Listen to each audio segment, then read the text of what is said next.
Hello and welcome to Activating Magic. Jennifer Urezzio, I'm so excited to share you with my audience. I Welcome. I thank you. I'm so honored to be here and I'm so excited and I love having conversations with you. So I know this is going to be fun.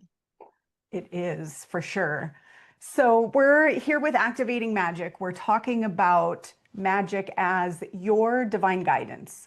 The way I think about it is it's how source works with and through you to create higher consciousness in your life. So you're an expert at this. I'm guessing you didn't start, at age 6. So tell me a little bit about your journey and your life before becoming the founder of the Soul Language ID. Yeah, I would have loved for it to start at 6. I did know growing up that I had this kind of understanding of things that other people did not have that understanding of. Right? I remember like my most vivid memory is in high school, coming down and my parents were divorced and my father came in and I was like, great grandmother died. And he's like, well, did your mother tell you? I was like, no, but I just like it just popped out of my mouth. I just knew. And I think that like anything, there are some people who are naturally magic, and then there's some people who need a little structure for their magic to take off. I have a lot of natural magic, but if you add that structure to it, it really expands. And so it's something I practice, it's something that I nurture. And then there's up leveling. So I remember the moment where I didn't think I was intuitive anymore. I was like, oh my God, I'm not intuitive anymore. And a friend was like, oh, can you tell me about whatever the question was? And I was like, oh, blah, blah, blah, blah, blah. She goes, oh, yeah, you're not intuitive anymore. But it was so integrated that it didn't feel any different, right? It didn't feel like I was doing magic. And I love when people get to that level. And then they'll get to a little plateau, and then they want more. The soul is always asking for more. So that magic is going to be upgraded or up leveled. Mhm. You know, I think Yeah, you're it's, making me think of when I remember there was a point where I felt like my brain stopped working and I couldn't remember things in the same way and track details. And after getting upset about it, then I thought, well, maybe there's something else. Like maybe that's an old way of yeah, operating that I need to let go of. And maybe I can just trust that I'll know in the moment instead of having to use my brain to remember all of these things. So yeah. is it something like that? It's something like that, and that's very freeing. And to me, that also feels like when I'm doing client work, like they'll go, "Can you say what you just said?" I'm like, "Okay, I'm gonna try." But I'm like, "Oh, well, we just need to bring to our metaphysical table Yeah. a guide and a teacher that we call the scribe, and the scribe will just go, I'll go scribe, and the scribe will just like, in my feeling, it feels like whispering in my ear, and I'll be like, "Oh, blah blah blah blah," right? It Mm. feels that it's so part now of my second knee, like knee, that I don't think about raising my hand when I'm going to raise my hand, right? There's no kind of consciousness about raising your hand. So there's no real deliberation about utilizing my magic, except Yeah. when I want to create something new, then I need to focus it. Okay. So let's go back. You're 6 and you know that your great grandmother died. Oh, I was in high school. I wasn't 6. Oh, I was in high oh, school. I I'm would have remembering liked that. to be Okay. on 6. So at that point, did that strike you as unusual or It struck me as that's a really good question because now there's this whole thing coming into my awareness. It didn't strike me as unusual because I think there has been conversations in the family about into sorry, my grandmother's nodding her head. My father's mother would talk.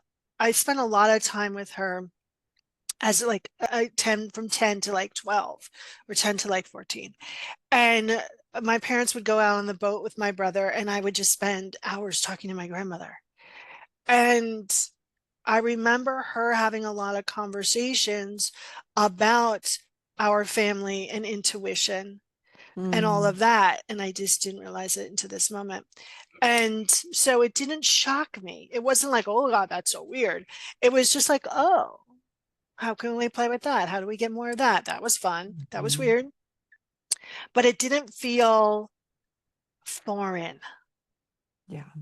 And I think when we tap into our own magic, it shouldn't, right? Mm. It should feel natural and Mm.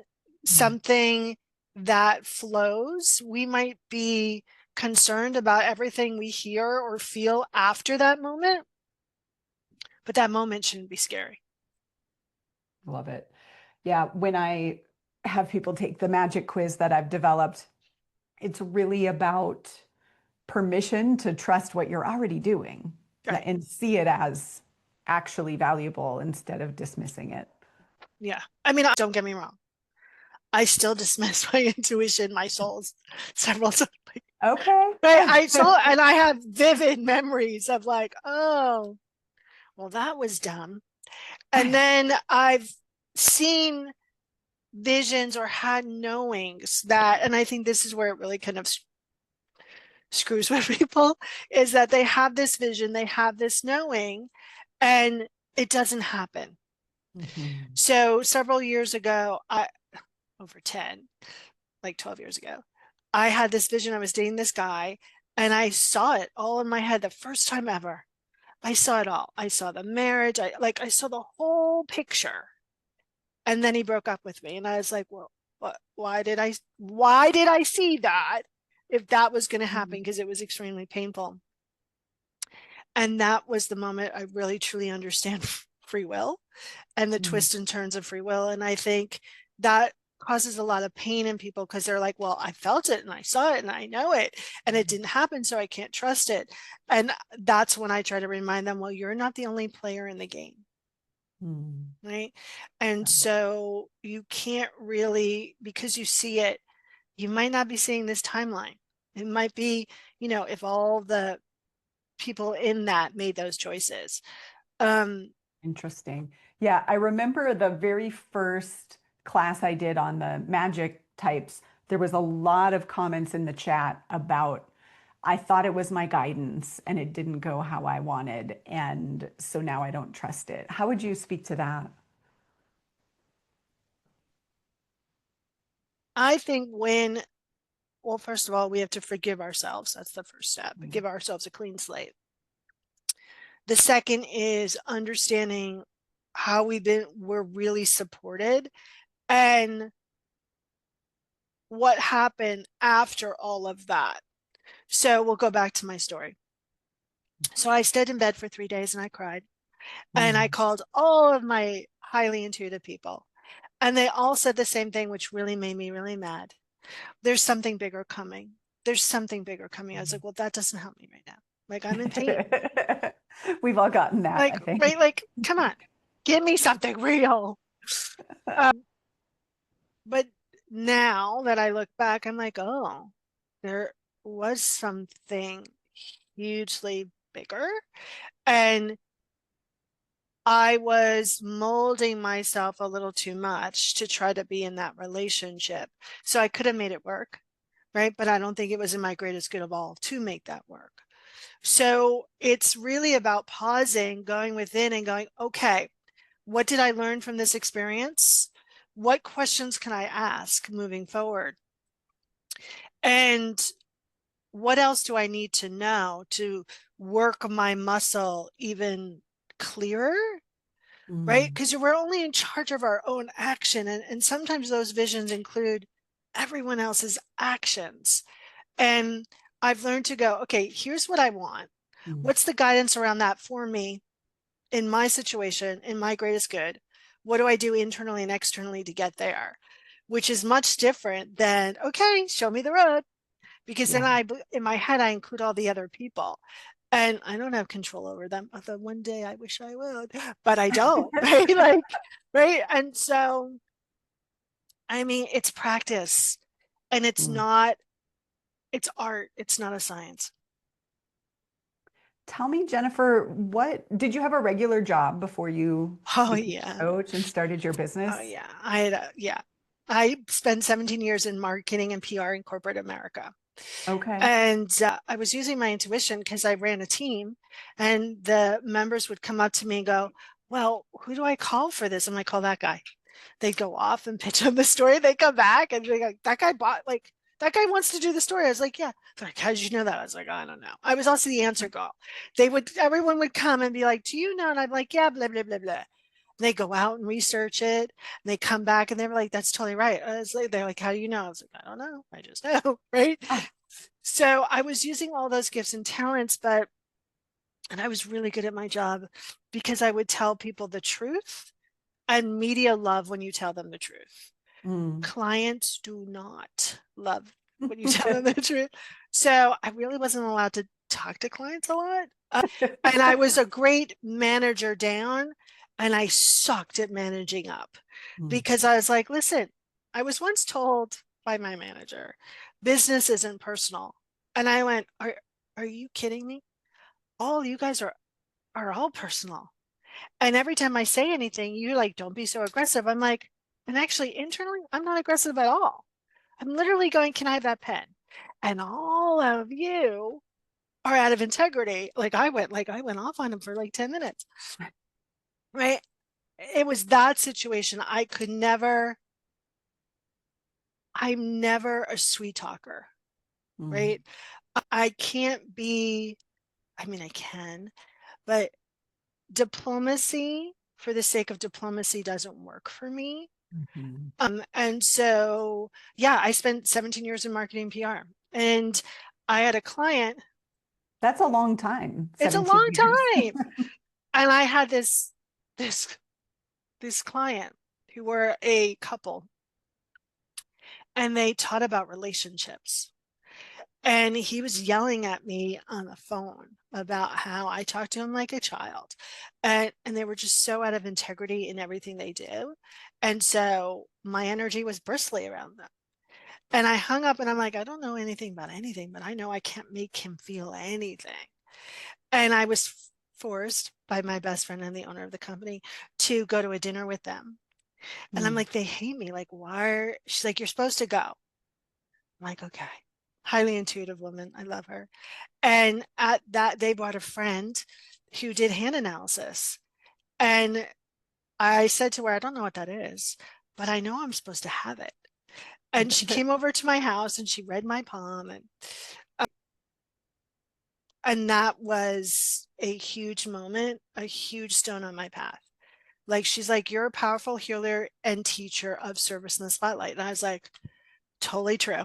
I don't know how to do that. I don't know what that looks like, but totally true. And I started to pursue things that would align with that purpose. So I was supposed to go to that dinner, right? Yeah, and that's how I started this. And now sometimes when my days are tough, I say to Warner, my boyfriend, I'm going to get a real job. And he's like, have you not met you? Like, it's not going to happen. Right? I don't think I could take orders from anyone anymore. Yeah. And I think a lot of entrepreneurs are, I think a lot of magical people, let me put it this way, are uncomfortable taking orders from someone where they can see the multiple layers of things and go, that doesn't feel right. That's just Yeah. a bad move. But they don't have that power in that position to go, no. Yeah. I relate to that. Yeah, I There could was a feel point in my that. journey of I just can't. I Yeah. can't do this anymore. Yeah. So let's talk about how you help people connect with their magic. Actually, first, what's the wildest thing your guidance has told you to do that you did and it worked out? And people maybe thought you were crazy or you did. Oh, yeah, no, totally. So I went on a pilgrimage to Mexico. Now, let me start by saying Jennifer does not camp. Let me start by that. Jennifer does not camp. I went on a pilgrimage to Mexico with people I didn't know, where I would have to sort of camp. And I told my mom, look, I'm going to, I'm going to Mexico. And she'd be like, well, where are you staying? I'm like, I don't know. She goes, what do you mean you don't know? I was like, oh my God, it just sounded like my mother. I'm like, I don't know. Like you get there and they take you to this place. Like I do not, like they didn't tell us anything. Like it was like, that was the craziest thing my guidance has instructed me to do for myself.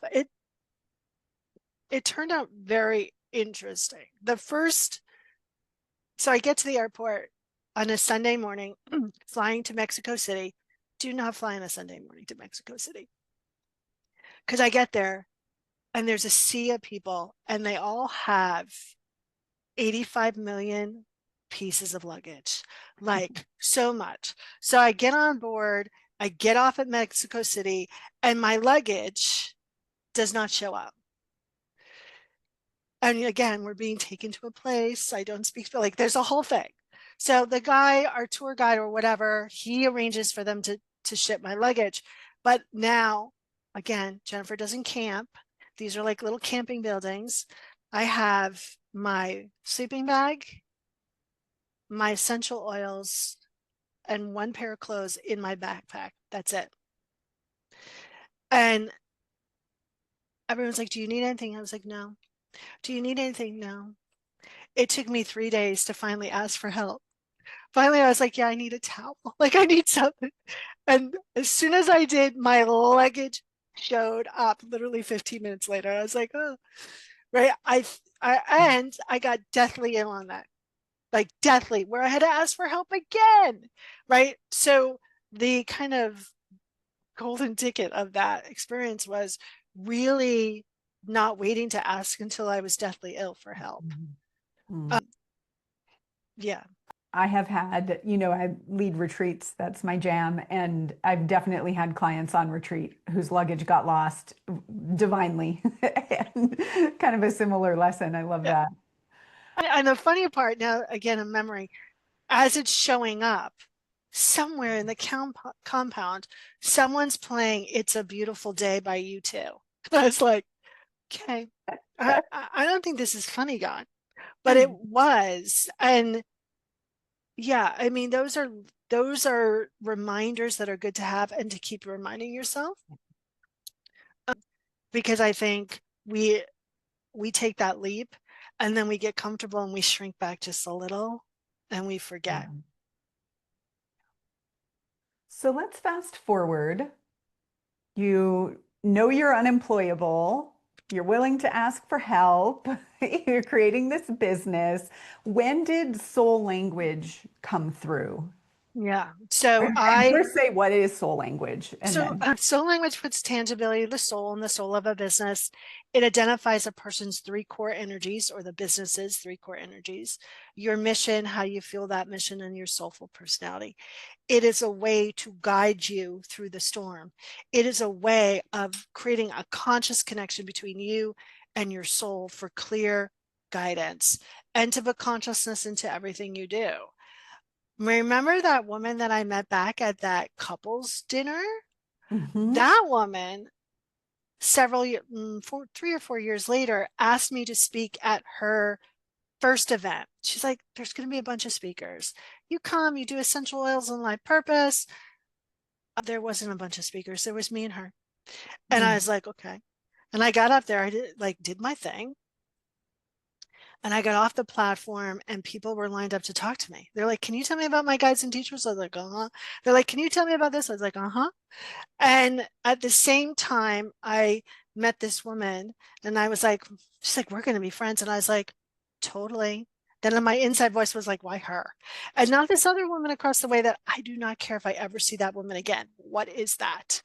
And I kept asking this question. Mm. And I was on a massage table and the answer came through guidance, which was, oh, that's soul language. Now I'm on a massage table being covered in red mud. And I say to the woman, please get me a pen. Please get me a pen. She's like, okay. And I just start, scribbling. So that's the moment I heard what soul language is. And then I spent 3 or 4 months, at least 15 minutes a day, sitting down, connecting and asking questions. And before Mm. long, I had this paradigm. And I went back to that woman and I was like, I'm doing this thing. Can I identify your soul languages? And she's like, sure. And we had a language in common. Mm. And she would tell a story, and I was like, I totally understand. And she's like, you really do. And I was like, yeah, let me tell you mine. Different set of circumstances, but the exact moment was so alike that, Mhm. The energy of it. yeah, you could feel it. And my story was, I was at this fire circle. One of my soul languages is called teacher of integrity. So when people aren't in integrity at that time, because I was unconsciously using it, they would either attack you or ignore you. And I was Mm. at this fire circle and they were talking, and then I said something, and everyone turned to me, and then they turned back and they picked up the conversation as though I hadn't spoken at all. It was the freakiest thing. And she told a story similar. And it was also a real moment of connection, of truly understanding that we are all one and we are not alone. We can choose to feel alone. So yeah, there Mm. was a big concert, a big event. Yeah. So from that point, you obviously spent time developing the languages, and there's 107. 7. So what would, and full disclosure, I've recently gotten my soul language identified. So, I'm happy to share anything if you want to use me as an example or use you as an example. Why would someone want to know this? Yeah. Well, I'm going to And use me because I okay, think that's more appropriate. let me add a layer. Let me add a layer. Why, how does knowing your soul language help you really create the highest consciousness for your life and the Okay. lives of others? So think of it this way. In our bodies is like a shot glass of soul. Okay.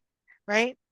As we have more pain and programming, that's less room that soul can flow. Right. Right. So when you reduce your pain and programming, there's more soul filling your body. You more connected, you have more access to your power. What soul language does is it helps you release, shrink, reprogramming the pain and programming of your experiences. So, one of my soul languages, my soulful personality is called Graceful Warrior. Action, movement, courage, and grace, top line.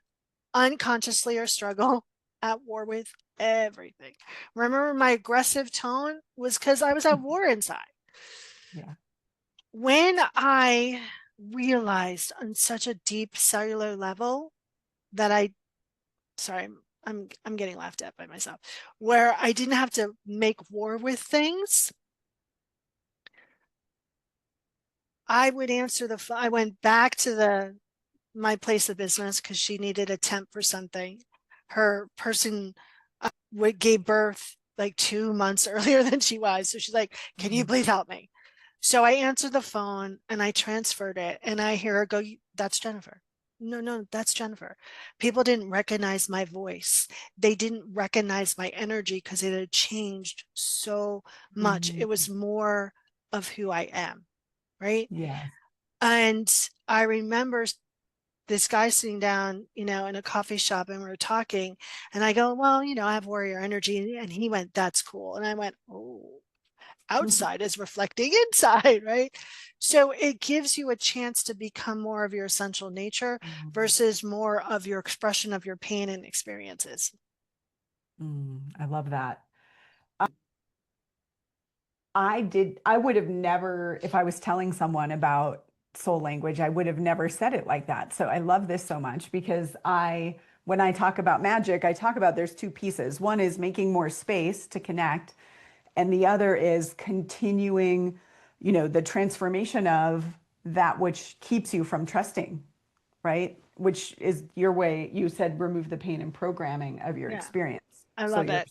soul can take up Yeah. more, I mean, which we've it's the, obviously been doing, but I didn't know that was what I was signing up for. I love that. Right. It's like, having 5 matches instead of 3 to create the life that you want. Mm. Right. And manifestation for me is an internal and external action. So if the internal is making internal actions through, pain and programming, the external actions are going to be keep resulting in the same unsustainable structure. So being connected to your soul gives you access to your power more, your sustainability, your connection, right? Your guidance. And it's fun. I mean, let's be honest, right? Right? Creating something out of nothing is fun. And I think people can like get all serious. And listen, I'm serious, but get all serious about, it's fun. It's supposed to be fun here. And so why wouldn't you want access to more of that? So if we think about there's 107 of these and we have three in our personal soul, are we then using that? How does someone use that? Are we using that to look for other people with similar energies? Are My we God, I using love that that? question. Yeah. So this is such a like fifth year, 6 year soul language practitioner question, which I love. So we choose to use these. Okay, if you squish the 107 core energies, very technical, squish the 107 core energies together, that's God. That's universe, tree, Bob, God, cupcake, whatever you want to call that, right? We are choosing only to use 3 strands of that energy this time around. Okay, because if we were now as a practitioner, we have access, we play with the others, right? But they're not in us. And we do that because humans are simple and we need simple processes. And we're getting the kind of knowledge or expertise in using those languages. What happens is there are certain soul languages that want to attract others for support, for sustainability, for ease, for grace. And then there's certain soul languages, especially like if your mom had that language, that are going to rub you the wrong way if you don't heal that. And so, yeah, you want to attract certain people. Like, I love warrior energy languages, right? Like they get me. I was talking to a client today, and I was like, why am I like cranky? And I was like, oh, she has no warrior in her, and I just want to eat her for breakfast. Like, right? Like, come on, right? It's just not my jam. Like, I like that warrior energy, that strength. Like, I feel Mhm. comfortable around that. Um, Well, how would you say, so you've got, I heard warrior, teacher of integrity. What's the third one again? Equalizer, it's all about balance. Oh, interesting. Yeah. Okay. Because then if I'm thinking mine are pioneer, partner, and philosopher, how do they come together? So your one liner is you forge new roads of partnership and beliefs. That's what I would give one line. Mhm. So for you, you typically like visionary energy, like that, like, right? Yeah. And you're going to like those energies that are balanced in nature, but not boring, Mm. right? That can be like this up and down, teeter totter. And you also love big ideas. You love to discuss like let's just sink our teeth into that. So, teacher energy, there's, I'm a teacher of integrity, but there's a soul language called teacher. You and teacher would get along great because teachers take big complex ideas and small chunk them Mm. so they can give you the details on the big. You would love master energy because they are big visionaries and the pioneer would love to play with that. You're not going to like the intellect, which is the largest soulful personality on this planet, because Mm. you're gonna be like, oh my God, come on, like that's 2D, like let's make it 4 or 5D, let's make it 6D. So, and when we give someone their language sheets, there's a section that talks about those languages to attract, and it's really about asking the question across the board: is this interaction with this person bringing me closer to my higher self or farther away? Mhm. Right. Yeah. Um, So I'm hearing the piece about the teacher and then also the warrior makes it interesting yeah. for the pioneer to be like, Yeah. ooh, that's fun. Ooh, let's play. I Right. love it. Question, you said the intellect category is the biggest on the planet. And One of the things that I have gotten for years now in meditation is around connecting people who I call us sourced, right? That's my company, sourced humans. I call us pillars of light, and the more we're connected, the light strengthens, right? So if we're imagining like creating more light on the planet, and there's this strong intellectual force, obviously that needs to be the a part of it. We're all connected. How would, in these times, if someone's really committed to, we're going to go the direction of higher consciousness versus lower at this crossroads, how would someone use their soul language for that? Or how do you think about the connection of energies based on soul language? Yeah. So in my head, you can be in my head for a moment. So soul language feels like a giant grid in my head, Mhm. right? And so you have to determine, there's several questions here. First, you have to determine as a practitioner, as an event coordinator, as a magic maker, are you mass or are you for the Mm. healers, right? Healers, Mhm. light workers, vision, whatever you want to call it. I'm not mass. I'm for the healers, right? So I know that about myself. So when I think of that grid, I think of all of those things we have in common. And I know that the first step of lighting up that grid, right, is to create transformation first for myself and then for others. So you think of it this way. If you as a pioneer transform something, you offer that transformation to every energy that has in common, that every pioneer on this planet. And they can That's pick that up, right? interesting. Or they can let it go, Mhm. right? And so often one year I was identifying a lot of mentors, which is a mission language. And by the time I got to the sixth one, I was like, listen, you're going to want to take a sabbatical. And they're like, oh my God, how'd you know? I was like, because I've talked to 5 of you now, and you all want the same thing. Like there's a huge transformation going on. So as a practitioner, I can see the energetic transformations that are upcoming. And when I track those languages, I support that revolution for them. Individually, I ask myself every day, what do I want to put into every energy field that I come in contact with today?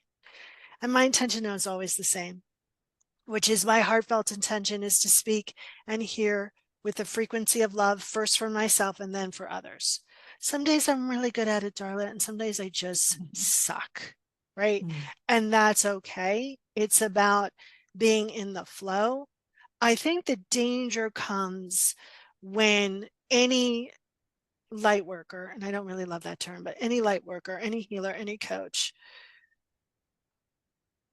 believes that what they want for the planet is stronger than the individual choice, right? I know, the more I know, the less I know. I'm like, shit, I didn't know that, right? I also know that I can't change or transform anyone. I just give them the opportunity. And Mhm. I also know that my role here is not to heal the planet. My role is to heal myself, Yeah. right? Because when I do that, I offer that into every energy field I come in contact with, right? And I Yeah. think that's the way we change the planet energetically. And then externally, you have to decide what action you're going to take. And the problem with the current situation is we don't know what actions to take. They're not clear, they're not available. And so people are walking around going, I don't know what to do. Start with the internal and see what Mhm. happens in the external, that the universe gives you an opportunity to take that action. Yeah. I'm really personally, my intent is to go inward and only take the action that soul directs. even if people are posting on social media, like you should have an opinion, you Right, should be, and it's like, wait, if more of us were feeling in, we maybe wouldn't just be spewing right. opinions in the same way.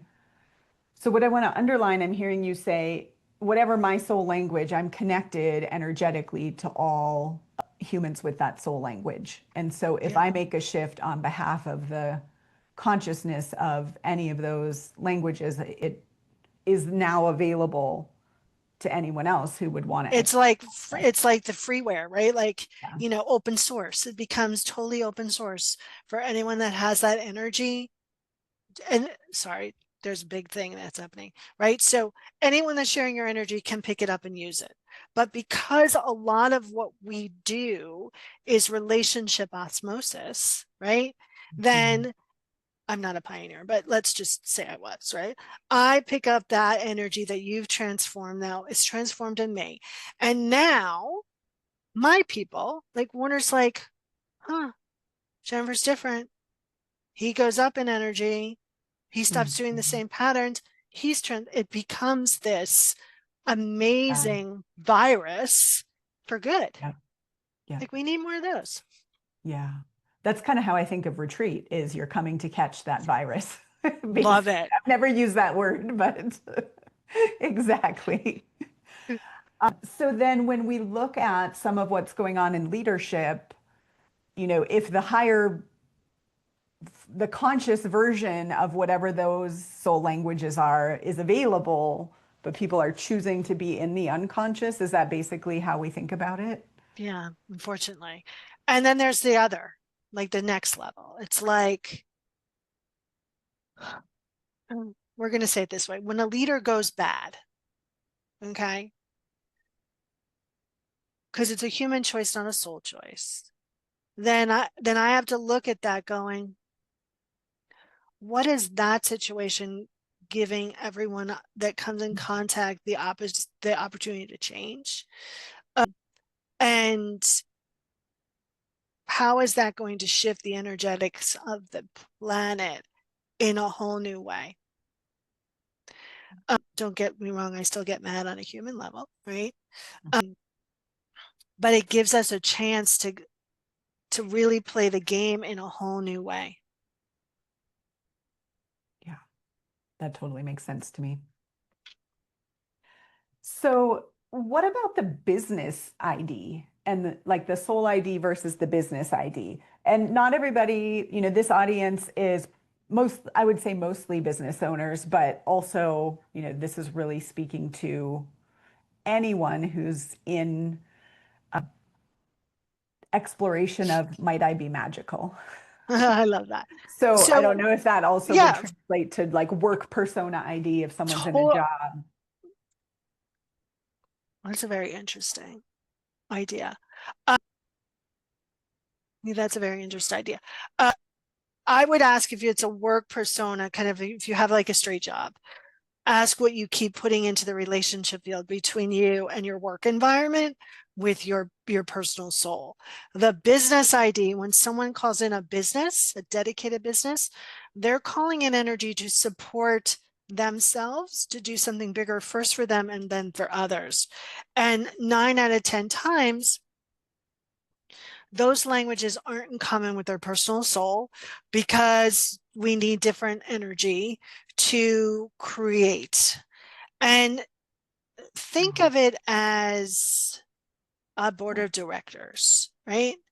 So the board of directors are here to support you, cheer you on, give you information. The business energy is never going to tell you something that you don't resonate with. It will tell you something you might be in resistance about. Um, and it becomes a way of giving you some tangibility that entrepreneurs are already doing. They're just unaware of it. So it's putting some mhm. consciousness around that.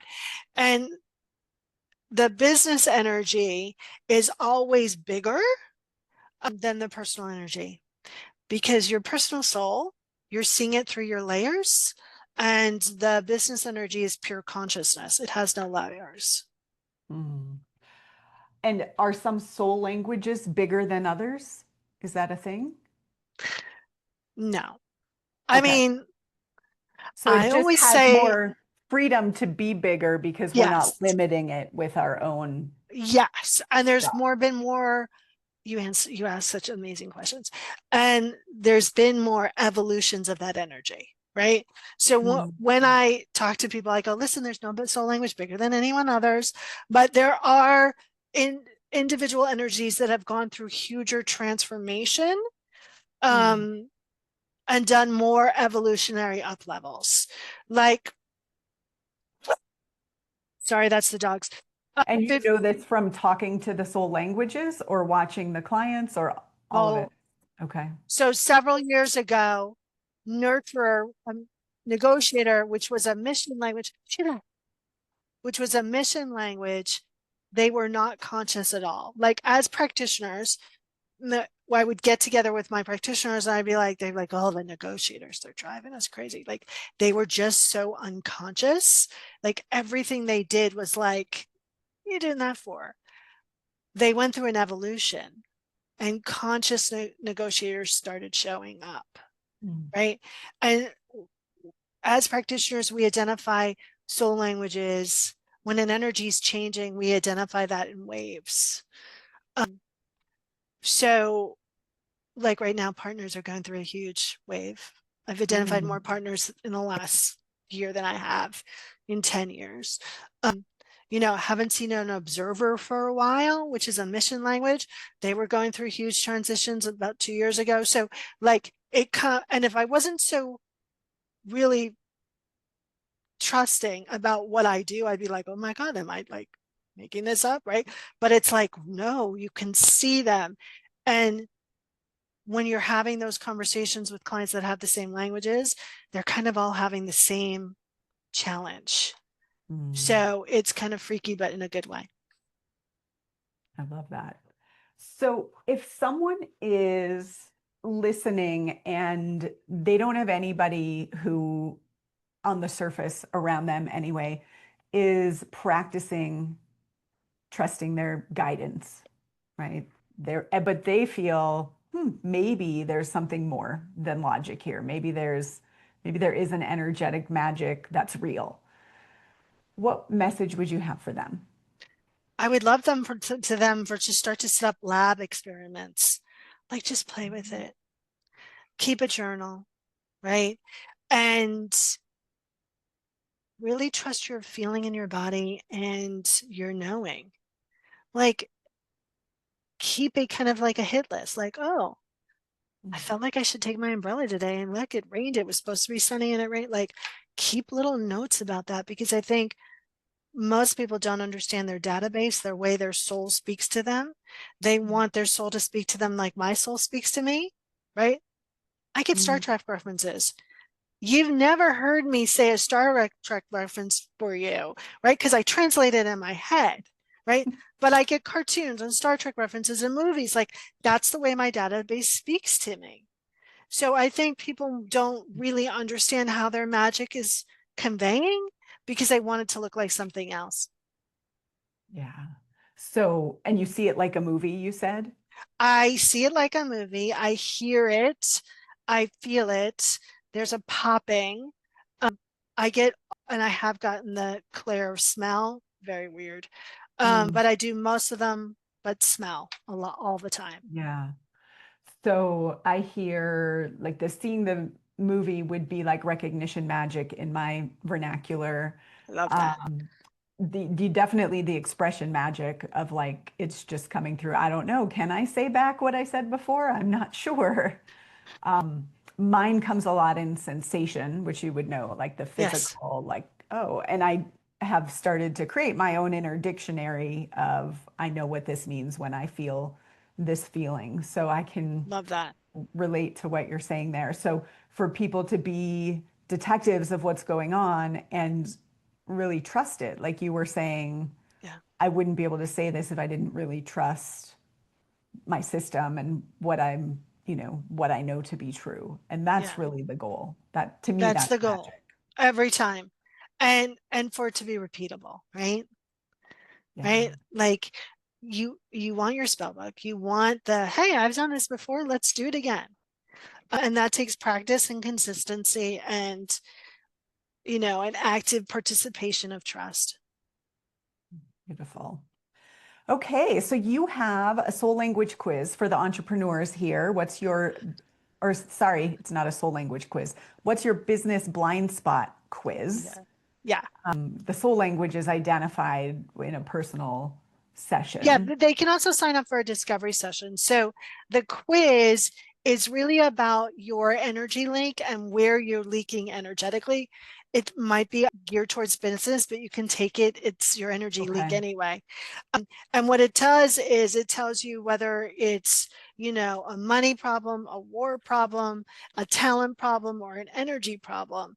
And then Mm. you get several tips, tangible tips, because it doesn't matter. It doesn't work unless you can integrate it into your daily life to actually close that energy leak. Because we're doing it all the time, these energy leaks, we might as well find tools where we can close that gap. I love that. And then if someone wants to do a discovery session, Yeah, that it's under soul language, the section, and it's the first or second we'll button. we'll make sure to put Yeah. it in there. So soullanguage.us, and then there's Yes. the discovery session. If you do a discovery session, please let Jennifer know that you heard her here because she can, not any personal information, but she can let me know in general, hey, your listeners have a lot of Yeah. XYZ energy, which would be really fascinating and help me serve you better as That well. would be really fascinating. Imagine if you had all observers. Yeah. Sorry. See, I could just go on a tangent See, of all only that you in my know what head. that means. Yeah. Thank you, Jennifer. Anything you Thank want to you. leave people with? I just want people to remember that they're whole and complete and it's a choice. Mhm. So choose it as much as you can. No judgment. Thank you. Thank This you. is so fun. Thanks for who you are in the world, and we'll Thank see you you. soon. Bye, everyone.